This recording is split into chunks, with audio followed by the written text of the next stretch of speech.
Thank you, Daphne. Thank you for inviting us sa Department of Migrant Workers. Bakit kayo may butas dito? For water. Nakaka-intrigue. For water. Ha? Tubig para Sa water. Okay. Sorry ha. Na-OOC ako kasi parang gusto ko siya i-tape. Anyway, bibigyan naman kayo ng yung accomplishment namin. So, siguro just to emphasize a few figures, some may not be in the slide presentation. For the first time, so we were released our first ever budget for the first quarter. Thank you to DBM and of course our legislators. So 566 million for the first quarter of this year. Our total GAA budget is 15.8 billion. So broken down into OSEC 4.1 billion, OWA 11.7 billion for frontline services to our OFWs. This year, we will also be establishing 16 regional offices. We also need to fill up around 1,000 vacancies.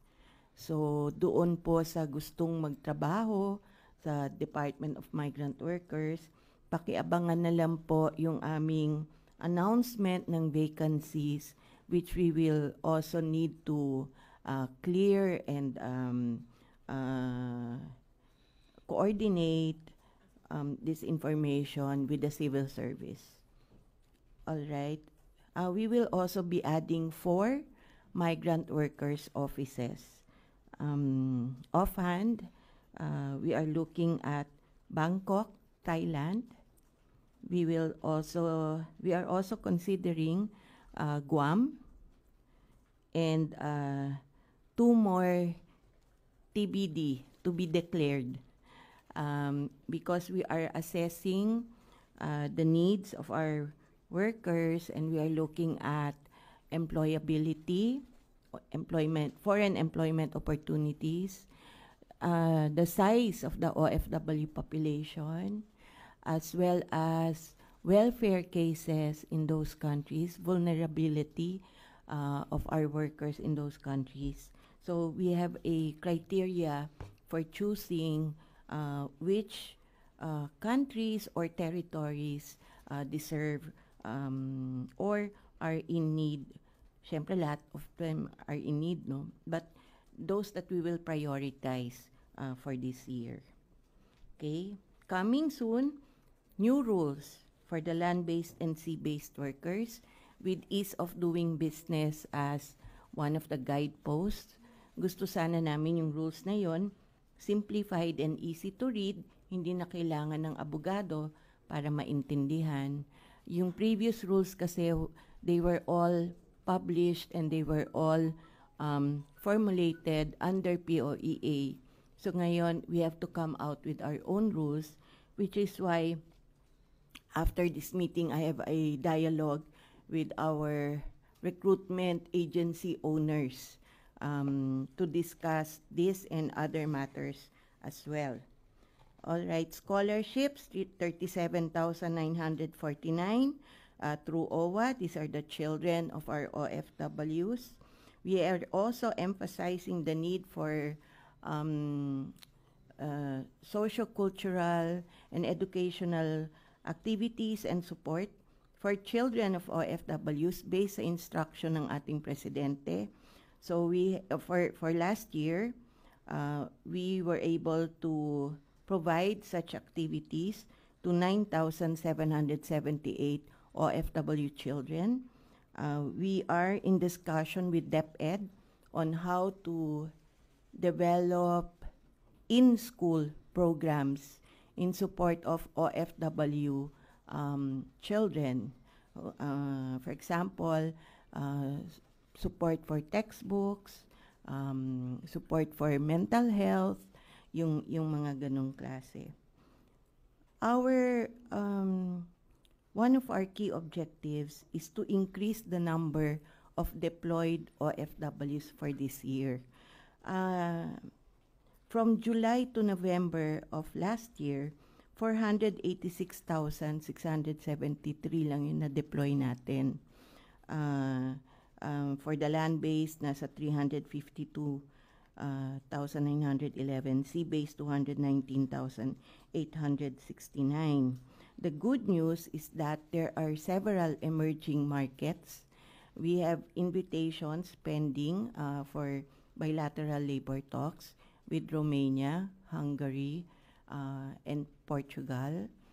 We are also looking into the possibility. I met with the Minister of Labor and Welfare of Hong Kong yesterday, Minister Chris Sun, or Sun, S-U-N, and he broached the possibility of exploratory talks on the deployment of Filipino caregivers to Hong Kong. But early stage pa ito.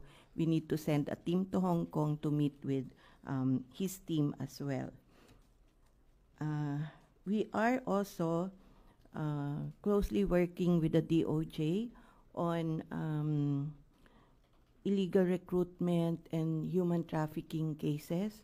Of course, you are all familiar with the situation in Myanmar, Cambodia, and Laos. We continue to remain maintain a tight watch on the online illegal recruitment and trafficking of our workers to those places. Kanina, after my presentation, the President also again stressed the need to help our seafarers. So tomorrow afternoon at 4 p.m., we will have a virtual signing of a memorandum of understanding with several organizations of foreign ship owners based in the EU, as well as international maritime organizations, to form the first ever International Advisory Committee on Global Maritime Affairs, IAC GMA, to be headed by yours truly. And we have discussed with the following departments the idea of them also joining as advisors as part of the council. And so far, we have received positive messages from the DFA, from DOTR and Marina, and also the DANR, because of the net zero campaign of the International Maritime Organization for decarbonization and new technologies to power the ships. And a lot of training will have to be undertaken for that. So ang tawag nila doon, just transition. So DNR will also be joining the IACGMA. Konti na lang. OFW Hospital from July up to December, the OFW Hospital in Mabalacat, Pampanga was able to provide free medical consultations, and also with the help of OWA, to over 6,000 family members. And around 1,500 OFWs directly benefited from 21.8 million cash assistance as medical coverage for dreaded diseases. For more information about that, I would invite you to get in touch with Administrator Arnel Ignacio of OWA. Shelters, we are sending a team to Kuwait to look at how we can decongest the shelter there. We are tapping also the social welfare attachés of DSWD who are now part of the department for their